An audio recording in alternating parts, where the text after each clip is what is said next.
Hi friends, எல்லோரும் நல்லா இருக்கீங்களா? எல்லோரும் நல்லா இருக்கணும்னு சொல்லிட்டு நான் கடவுள்கிட்ட பிரார்த்திக்கிறேன். நாளைக்கு வந்து வியாழக்கிழமைன்றதுனால நான் இன்றைக்கி இந்த கோலத்தை போட்டிருக்கேன். எப்பயுமே இந்த வியாழக்கிழமையில் வந்து குரு பகவான் வந்து உகந்த நாள் வியாழக்கிழமை. அதனால் நான் வந்து குருவை நினச்சி இந்த கோலம் போட்டிருக்கேன். எப்பவுமே வியாழக்கிழமையில் சாயங்காலம் 6 to 7 வந்து விளக்கேற்றி குருவை வழிபாடு செஞ்சு பாருங்கள். பலன் ரொம்ப நல்லாயிருக்கும் உங்களுக்கு.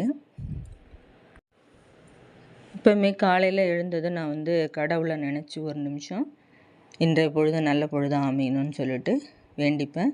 அதே மாதிரி நைட்டு படுக்கும்போது இன்றைய பொழுது நல்லதாக அமைஞ்சதுக்கு நன்றி அப்படின்னு சொல்லிப்பேன் நானும்.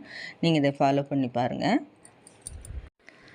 லாஸ்ட் வீடியோவில் வந்து லேடிஸ் வந்து தங்களோட உடம்பு எப்படி கேர் பண்ணிக்கிறது அப்படின்றத பற்றி பார்த்துட்ருந்தோம் இல்லையா?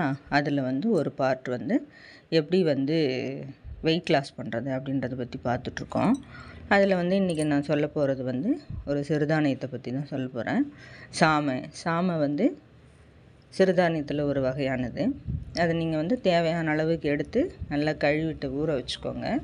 அதுக்கப்புறம் வெங்காயத்தை பொடியாக கட் பண்ணி வச்சுங்க. ஒரு வாணலில் எண்ணெய் ஊற்றிட்டு கடுகு, உளுத்தம்பருப்பு, காஞ்ச மிளகா, வெங்காயம் எல்லாத்தையும் போட்டு நல்லா வதக்கிட்டு அதிலே கொஞ்சம் பெருங்காயம் போடுங்க.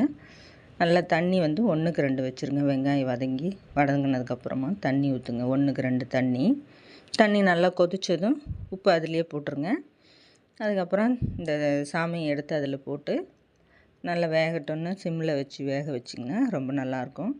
அரிசி உப்புமா செஞ்சு சாப்பிடுவோம் இல்லையா? அதே மாதிரி இருக்கும். Thank you friends.